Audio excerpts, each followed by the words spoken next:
about doing sort of a whole complicated panel agenda for today, but then realised that we have some of the country's foremost experts with us on the Spark team when it comes to startups communicating with markets, with government, with corporates, with investors. And really pleased to have this incredible group of people join me for a bit of a quick conversation, we won't take too long, about best practice for where to start as a startup, trying to approach government, trying to approach corporates, trying to approach people who don't necessarily speak your language, and help them understand your point of view.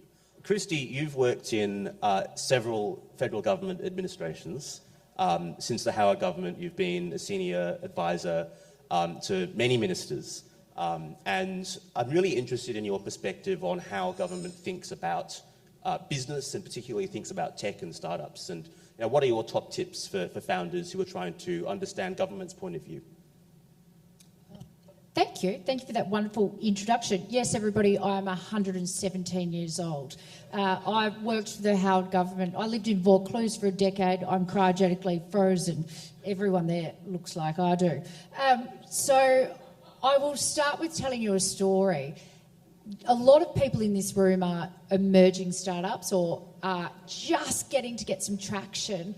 And I want to tell you a story about, you think these people who have built huge platforms know everything. You think if only I can get to that stage, then the government will love me and I'll start raising money because they look like they're doing it. Now, I worked for a little known platform called Deliveroo. Now, they were very sophisticated in the Australian market. We had an anticipated change of government to 2022 to the change from coalition to the Labor government. And Deliveroo said to me, "Oh, we think we might want to have to go and talk to the Labor Party." And I said, "Sure." And they sent their guys out from the United Kingdom. And now the EU and the UK, and they're primarily a European business, have an entirely different regulatory system. Their senior executives from the UK didn't understand our politics or our government or our regulations. So they came along with me to Canberra and they sat in front of Tony Burke, who is now the Minister for Industrial Relations. And they told him all about how great it was to deregulate the labour market in Australia. How the gig economy was a pinnacle of innovation. How it was so great that they provided jobs to people who came here on an education visa as an international student. How it was entirely safe, they didn't need insurance on the roads, and they were a wonderful contributor to the Australian economy. Now, you would think, as I said, they'd be pretty sophisticated at the stage that they were at, operating in 28 European markets and Asia and Australia. Now, before we had that conversation, I said to them, look, Tony Burke's a Labor man. Tony Burke's a union man. Tony Burke gave a speech to the Transport Workers Union just last week. Here's a video of the conference. In that speech, he said, we will shut down the gig economy. Now, when you understand Australian politics, you understand the angle that you have to deliver to either side that is in power. You don't get everything you want, but you have to speak their language.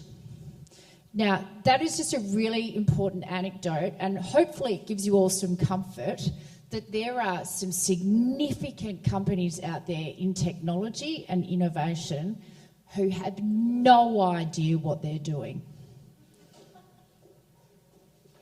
Don't feel too bad that you don't know things. Always ask questions, but you can see how Australian government regulation intersects with the growing of technology and the growing of how you want to employ people here. Government largely regulates old economy. Most of our regulation is not fit for purpose. It's not driven by the technology industry, even so far as copyright or classification of materials. You know, the classification of video games and gaming platforms, or anything that is gaming related, if anyone's doing that, comes from a 1970s framework of how we classify film and television materials. Only in the last decade have we learnt to classify video games. They can't keep up with classifying every social media platform that comes along. Amoebal they've never heard of. So you can see how our regulation system, they don't know what you do and you don't know what they do. But you have to learn it if you don't want to be shut down. If you just happen to be the tech platform that intersects with something that has gained political currency, and that's a really difficult space because it could go really badly for you. One of the big issues there on both the kind of, I guess, client side, startup side, and the government side is not really knowing when to start talking to each other. And you know, not having very many service providers who make themselves available to companies that you know, can't afford to pay a very expensive lobbying firm to do that work for them. Now, Nick, you've recently decided to take upon yourself the challenge of solving that problem. Tell us about how and why and what you do and your advice to startups who think that they might want to talk to government in the future but just don't really have time to do it right now. Yeah, sure. Great segue. So I worked in government for about 10 years, federal and then state, New South Wales state. And then I worked in deep tech by accident. I actually wrote a job application as a joke because someone said I should go work for these fake meat guys in Alexandria. And I worked from the conservative side of politics, so I thought, why not? Bit of fun. Landed the job. I was in a deep tech startup that's actually really awesome for about 2 years as the head of government relations. And I was surprised. I was number 75 employee, and they were in a space where they were putting forward the first novel food application in 30 years. The fact that you get to 75 employees and you haven't employed someone who's actually worked in government, no criticism of them, that, you know, head down, getting done with the technical stuff they have to do, is just speaks to this kind of, when does government come into the mix? So I actually got made redundant from them on great terms, and they asked me to stay on as a contractor, and it kind of started the thinking that maybe there's other companies. And so I created a lobbying and government relations firm for startups and scale-ups. I actually just, to answer this question, show of hands, who's a founder in the room or is founding something? Okay, so keep your hand up if you know who your local or a state or federal member is. Okay, keep your hand up if you've actually engaged with one or other of them and told them about what you do and why. Okay, that's really good. That's not the norm. It's somewhat like VCs. You don't walk into a VC fund and expect them to write a check for you the first day. It's a relationship. You've got to build credibility and profile and trust. If you want them to invite you to things, you've got to be known to them. Same works for government. They're far less in touch than you think they are. Much policy is written on the back of a napkin, quite literally. And if you want to be in the decision-making curve, if you want to be at the top of the list for certain grants, if you want to be part of the national discussion when it comes to a particular vertical like quantum or AI or energy, you've got to make yourself known. So it's relationship building. It's often doesn't have a clear KPI. It's just you press the flesh and you show up and you invite them to your facility. Even if you don't have a physical product, I would say, I said almost like all my clients that are software, you've got a team of really interesting people, some probably from overseas. Bring the MPs through your office, get them to meet your team, understand what you do. You'll often have to educate them on the basics of like AI or something else. They're really not that clued in. But it's just a great lesson in that kind of slow cadence, you know, building over time, which every founder knows. It's just the same thing, it's just a different set of stakeholders. It's not as scary as you think it is. And you'd be surprised how accessible our MPs and ministers are. And just to echo, it's just one other thought, echo a thought that James Wyndon said the other night, which I really love. The minister may not be the person you want to speak to. It may be the backbenchers. We've got a massive Labor government federally, bunch of backbenchers, first time. They're trying to make a name for themselves, trying to get a portfolio in the next reshuffle. They're very accessible, they don't have a lot to do, so reach out to them. There's more than one way in. is what I'd say. And we were talking with Lockie earlier about the kind of climate tech, energy tech conundrum, where there's probably no more a politically divisive issue. In Australia, perhaps less so than in the US these days, but that's certainly only a recent development. Alex, you've worked in energy tech, energy policy on both sides of government, which is very unique. And I'm really curious about your thoughts on how best to bridge the gap. Like, how should energy tech, climate tech companies be approaching the sort of political questions when there are people on both sides of government, both sides of the parliament, who probably think that they shouldn't exist, that they are irrelevant? Yeah, that's a very, very astute observation. So thanks, Harry. When Harry says I worked on the other side, I worked in the coalition, like so many of us here, but I also worked in the bureaucracy. Now, the one thing that is a unifying force in this highly divided political debate is actually the bureaucracy. Now, in New South Wales, they are the biggest employer in this state. They are one of the biggest employers in the Southern Hemisphere. Now, even if you take out all the frontline people, you've got tens of thousands of bureaucrats trying to achieve effectively the same thing, which is to deliver the policies of the government of the day. So when it comes to startups, especially, and I'm meeting a lot of people with these great energy ideas, you really need to think about what are the consistent factors that both sides of politics can't walk away from. And one thing that people kind of overlook is engagement with the bureaucracy. All ministers are sitting there receiving brief upon brief from their bureaucracy every day. And most, and if not all, legislation is usually passed with bipartisan support. It might not look like that in the papers, but that's effectively what's going on. So I think my advice for how startups can navigate a divided space is look for what's consistent, engage with what's consistent, and start to really understand, in all honesty, the basics. And I'll come back to something that we were talking about in an earlier session here at UTS a few days ago, which was Jackie announcing non-dilutive funding from her side of government should they win, which is fantastic. The problem a lot of people encounter when they get excited about a grant program from either side of government is they aren't ready to apply for a grant because they don't understand the policies that underpin it. They don't have the basics of their business cases organised. They don't have their regulatory frameworks organised. So sometimes I think what can bridge the gap in a divided world, if you're concerned that your business is going to fall foul of change, is really lock into what is consistent, and that is often sitting, in quite public spaces on websites. So that would sort of be my advice, that in a way you need to, and these guys, a lot of them here are more media people from politics.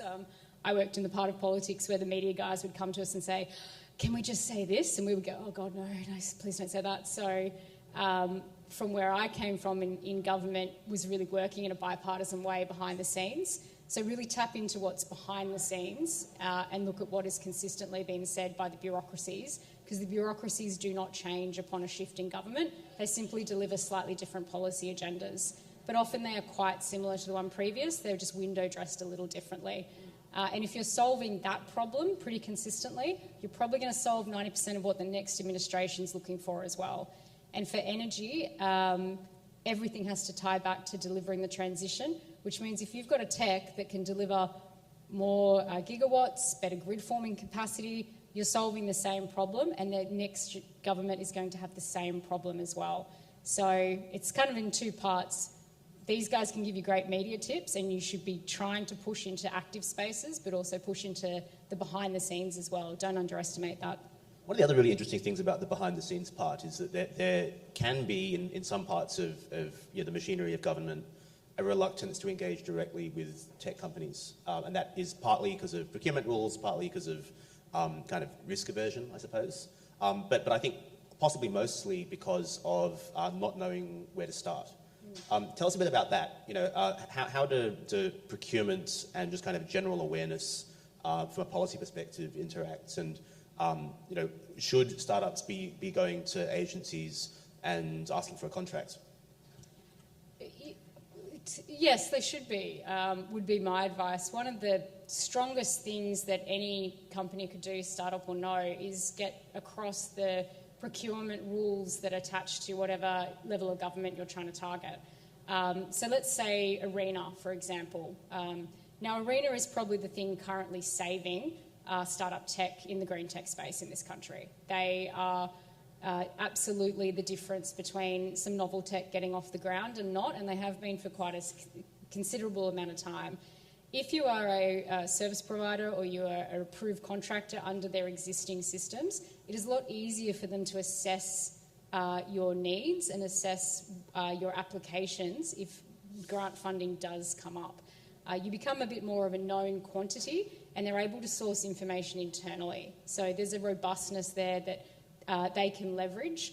One thing about approaching government is governments are risk adverse and they're optimising for solving their own problems. So as long as you're speaking that language, to Kristy's point, that can really help you go a long way. I think also I meet a lot of startups that could deploy their products across a different range of services, who might have something that's really great, but they haven't thought about, what if I applied this to X problem? That's something that can absolutely assist, because they're in the business of trying to make problems go away for the government, which is slightly different but related to solving that problem for government. So that would be my advice. You touched on the media a bit earlier. Now we have one of Australia's foremost tech journalists with us, in Paul Wallbank, who's recently moved over to the business desk at the Daily Telly. It's a lot easier these days to get coverage as a tech company than it probably once was, right? It definitely is. The thing with it, though, is what a constant theme is on this panel, is that you need to have a clear, consistent message of having that. I'd often put it to people that, what are your 140 character pitch? What's your 500 word pitch? What's your 1500 word pitch? That's a long elevator ride. But you need to have that really focused and understand what you're saying to people. So going back to Kristy's story at the beginning of this, of Deliveroo going into the minister's office, what are they going to say and why are they there? And that why is the important part. They exited Australia. Yep. And that why is an important part in media as well. One of the things that guarantees a PR agency to roll their eyes at a client request is, we want to get on the front page of the Financial Review. And the first question that myself as a comms person, as a journalist, is why? What's your objective here? You may be better off going into an investor vertical. You might be better off going into a trade vertical. These are the sort of things you need to be thinking about. Is why do you need to be in the media? What's the objective here? Are you looking at getting new customers? In which case, yep, maybe being on the front page of the Herald or something like that is where you want to be. On the other hand, are you looking for investors? In which case, being in those investor-friendly channels is probably a much better place. Are you looking at getting staff? In which case, being in those industry verticals where you're getting your name out there. So you've really got to think about why you're doing this and what you're saying there. The other big thing that I would recommend to any business, whether it's a tech startup or anything else, is being absolutely clear on your message with one message only. One of the constant things I see is that people try to overstuff the sausage. Too many messages, too many things, too many balls in the air.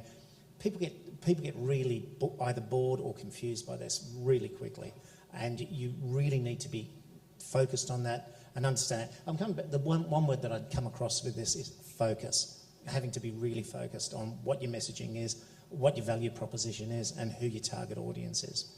Tell us a bit about the day in the life of a journalist. Because I think this is something that often founders don't realise when they say, you know, I sent a press release out about the most incredible new product announcement. Like, why on earth didn't get any pickup? It wouldn't be the only release that a person's received that day. Definitely not. So the first thing in the morning, you're going into your email and you've got 100 emails in your inbox. All of them pictures. Most of them absolutely abysmal. That really, your subject line needs to hit exactly what it's about. But more importantly, and again this comes back to understanding your audience, is you need to understand that journalist. Why are you pitching to that journalist? Like, I will get pitches for all sorts of weird and random things. Like I had a UN agency pinging me today, and I can't even remember what it was about, but this is completely outside of my beat. and is completely uninterested to the editors and the readers of the Daily Telegraph. So I can guarantee you it's not going to get picked up. You're wasting the time. I'm reasonably polite to PRs and to businesses pitching me, but a lot of journalists aren't. You will get blacklisted really fast if you're not focused there. So the first thing is I'm going through the emails, what's good, what's that. What most journalists have, it is a bit different if you're pitching to bloggers or smaller organisations, but most medium to large media organisations usually have at least one news meeting a day. Mumbrella, where I worked at for a while, that used to be at 11. These days over there it's at 8 o'clock. My news meeting is at 9:30 with my editor. She then goes straight into a meeting with the national editors across News Corp's tabloid newspapers, the Courier Mail, Daily Telegraph, etc. And they pitch the stories across. So they're going into the. So I'm going into the meeting along with the rest of the business team nationally, and we're saying, right, I've got the story of XYZ, or the Courier Mail journalist could have a story on something else, and we're all pitching those to the editors. And it's basically a beauty contest. The editor is looking at it saying, who's going to read this? And one of the things, of course, in modern media is that we're looking at clicks and we're looking at subscriptions. And that's all of the publications, whether it's industry publications or general news publications like where I work at the moment. So we're really looking at who is going to read this story. Is this going to be of interest? So we have that beauty contest, and then out of that, it's, yep, we're going to run with this. A good example of this was on Wednesday morning. We had the CPI figures come out, and at the news meeting that morning, the editor says to me, I want to do a breakup on the CPI figures. Now, I had been following the story a bit, and I'd been talking to some economists, and they were all saying, yeah, it's going to be between 6 and 8% is going to be, 0.6 to 0.8% for the CPI, and if it's anything higher than 0.8, everyone's going to lose their shit. It came in at 1, so and that's why you saw all those headlines. We had that story up in 6 minutes, had it running for the whole day, developing it, and then at the end of the day, the Daily Telegraph print editor says, we'd like to do a story on this for tomorrow's print edition about how can households protect themselves against interest rates staying high. Bang, that story's on the front page of the Telegraph the next morning. So these things are evolving, and just on that, to Harry's point, one of the things that you can be really effective of is what we call a hijack, where the stories come out that inflation's higher than expected. If your business has an angle that might be of interest to that publication, hit them. But you've got to hit them quick because they're getting 50 hijacks straight away. But if you've got something like, let's say you're in cybersecurity and there's been a breach like the Optus breach or something like that, being in an area like that and having a quick comment. So if you've got a founder or a CEO who is media friendly, who's fast, who's intelligent, who has something to say, and I'll come back to that something to say in a second, then get them out to the media ASAP and get them there. Particularly in broadcast, this is one of the areas where you can really get good traction, both in radio and television, is that they're constantly after those experts for that breaking news story. So if something's broken at, say, 11 o'clock in the morning, and you want to get on the 6 o'clock news, that is a really good way of doing it. But going back to the spokesperson thing, in my corporate comms days, I had to deal with CEOs who, honestly, the last original idea they had was whose round was it at the uni bar in 1986. These people genuinely had no original thoughts to say, and yet they wanted to be thought leaders. They want to have op-eds in the Financial Review. They want to be in Mumbrella or Startup Smart or whatever, talking about how great AI or whatever is, and yet they have nothing to say. So the important thing there is you need to get spokespeople that have something to say, that is something interesting, because again, the editors and the producers at the media outlets, they're not interested. If this person's boring, they're not going to come back to you. You're going to lose them forever. So, can I say something? Good. We often, in government, when you're in the closed loop of government, you think everyone gives a shit about what you're saying and doing. The reality is no one does. And it's an important lesson learned for startups is no one outside of your business, maybe your sector if you're kind of notable, but outside, they don't give a shit. So you've got to ask yourself the question of how do I get them to give a shit about it? Sorry, excuse my French. I worked in politics, so you get a potty mouth from politics. That's point one. And then just one comment on the procurement thresholds. Most state governments, in fact all of them, have procurement thresholds under which a business unit doesn't actually need to go to an open tender. I think in New South Wales, the ICT one's up to like 800,000, I'm pretty sure, close to that. Yeah, and then there's like a separate one for physical. So if you've got... It's much lower. Yeah, but it just means that you don't have to go tendering and through that whole process if you're going kind of smaller. It's just something to keep in mind. You can engage directly with business units in departments and get quicker, less kind of meaty things and get yourself known and kind of tested and validated and credible. Yeah, absolutely. I wanted to pick up on Paul's comments about broadcast because I'm sitting next to someone who spends a lot of time on both the ABC and Sky on TV and on radio. What's the sort of difference in mindset when it comes to broadcast media and like how do you position a client, a story, a proposition to be like super retail for that audience? So you're at a really, really good time as founders to try and target broadcast media. And Paul's right. If you have a CEO that's media trained or that is good talent, that can front a camera, that can deliver a concise message, we are running 24-hour TV. You know, ABC 24 runs all day. They are looking for people that they can interview about the current political decisions, current crises that are happening, current sector issues that are happening. I have one client who has actually began as a startup. They're a fire protection company. They're called Fire Tech, and they're out of the University of New South Wales incubator, but they are hugely backed by private investment funding as well. They have developed a fireproof paint to the level that is heat resistant and reduces the impact, so buildings still stand. And the California fires came along and our client was interviewed all over broadcast television at very, very short notice in the United States and across Australia. And if you are an innovative, small, agile company, as most of you are, and you have a related product that can fit into that can slot into the 24-hour cycle, that you can do at 10 p.m. at night or 4 a.m. in the morning, that you can pitch it to across Asia. It's not just Australia that has 24-hour TV. We're in the middle of a region. So you have CNBC Asia, you have a number of Bloomberg programs, podcasts, all of that's broadcast media. And you're really well placed to compete against ASX listed companies or public companies, because guess what? They're really slow.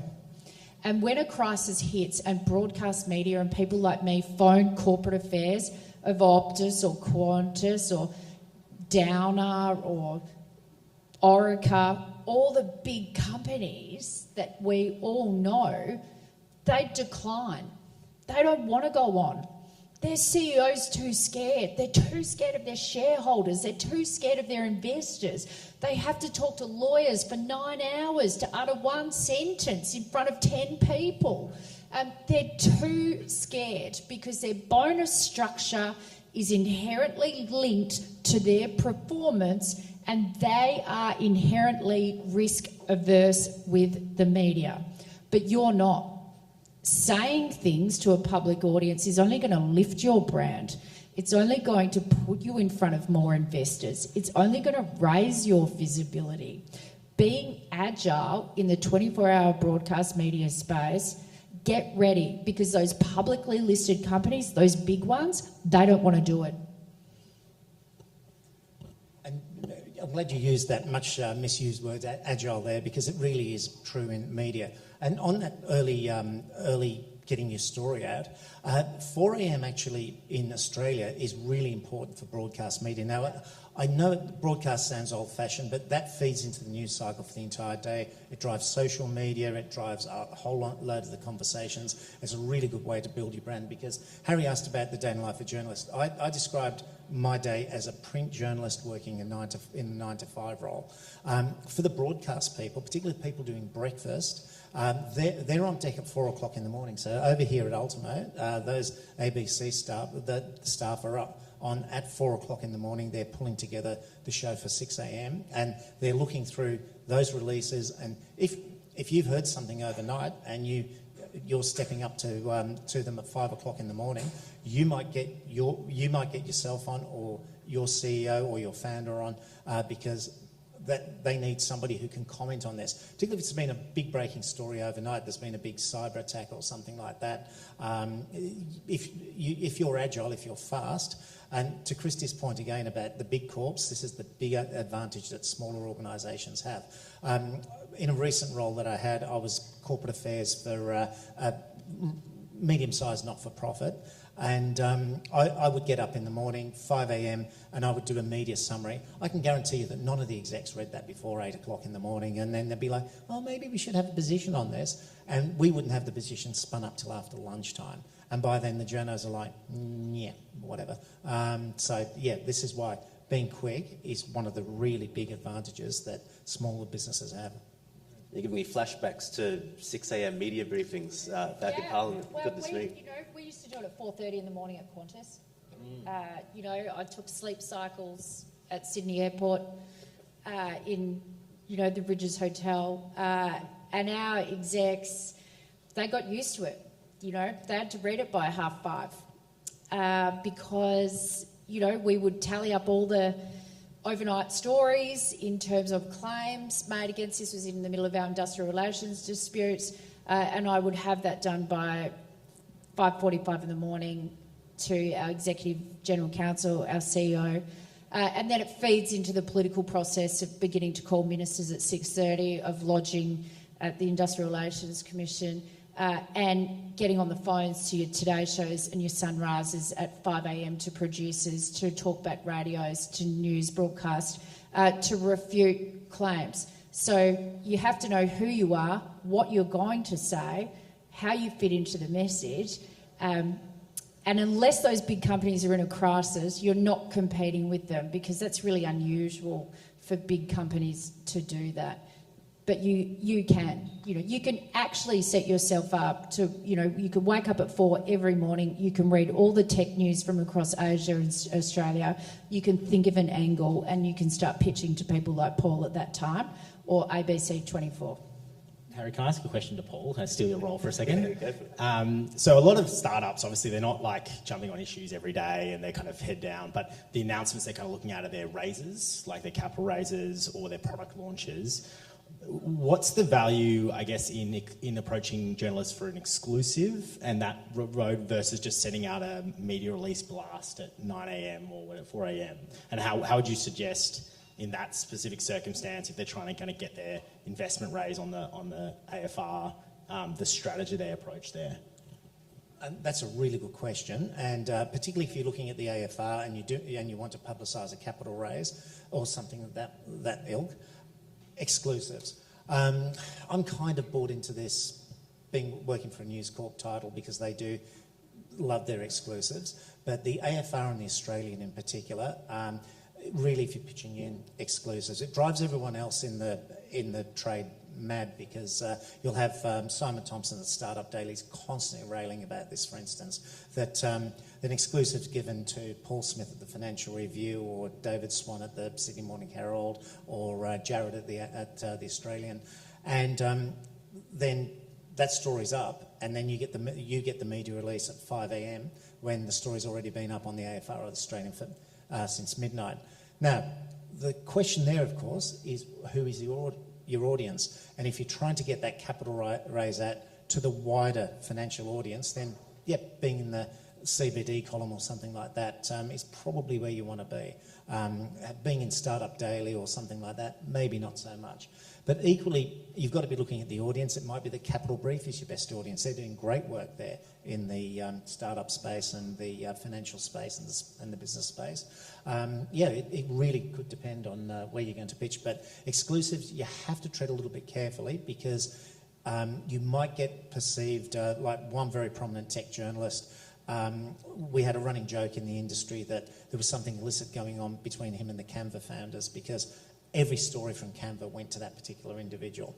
And then, of course, they had a big falling out, because those relationships do, and the publication that journo wrote for did a hit piece, and of course they blamed him for it when the poor fella had nothing to do with that story.